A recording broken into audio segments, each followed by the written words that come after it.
Hello, I'm Pete Martin, longtime mandolinist and private lesson teacher.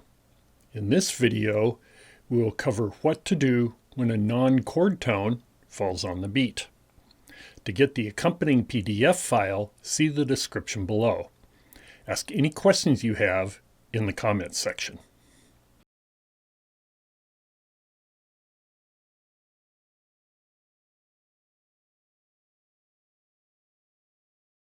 In many of the previous videos, we have looked at putting the note of the chord on the beat.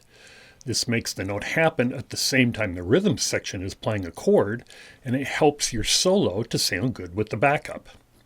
But what if a player mistakenly plays a non-chord tone on the beat? How can we reverse this to get the chord tones back on the beat? We will look at that here. Say we're playing in the key of D, playing against a D major chord, which contains the notes D, F sharp, and A. We want these three notes to fall on the beat. If we start on the A note and play straight up the D major scale, these notes fall on the beat: A, C sharp, E, and G.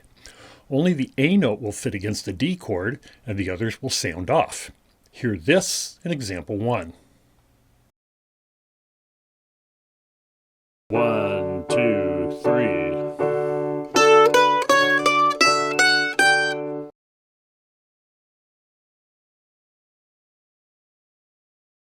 Almost all the time we play a non-chord tone on the beat, a chord tone is located very close by.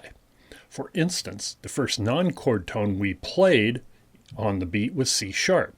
The chord tone D was the next fret higher. We can't play D as the next eighth note as it won't be on the beat this way. What if we go up to E for the next note and play D following that? See this in example 2. 1, 2, 3. Notice in example 2, skipping from C sharp to E before playing D put the notes of the chord back on the beat. This so-called extra eighth note can be any note that sounds good to you. It could be the open A string. Play this in example 3. 1, 2, 3. Experiment with various notes and find something that works to your ear.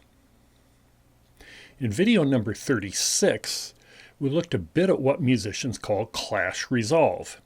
This means occasionally making a sound that is a bit strident to the backup sounds, then intentionally bringing into a more pleasing sound versus the backup. One thing I have noticed is my favorite players occasionally throw in non-chord tones on the beat, then quickly resolve to chord tones on the beat. This can relieve the monotony to the ear of always hearing a chord tone on the beat. A line like this is an example 4. 1, 2, 3.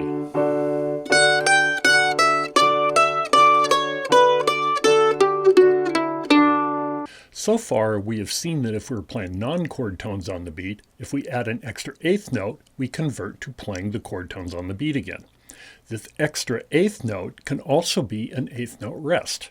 How about if I play example 3 again, but instead of adding an extra A note, I insert an eighth note rest? See this in example 5. 1, 2, 3.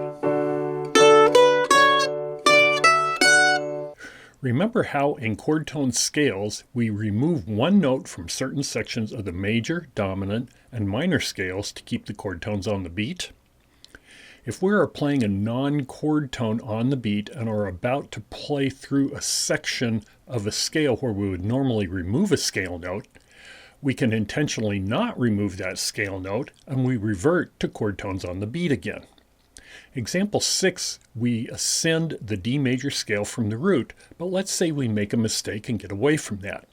We now have G and B on the next beats, but since we are ascending the D major scale, we would normally remove the B note. If I don't remove B and keep going, I get back to the chord tones on the beat as soon as I play the D note on the A string.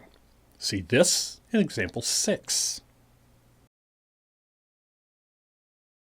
1, 2, 3.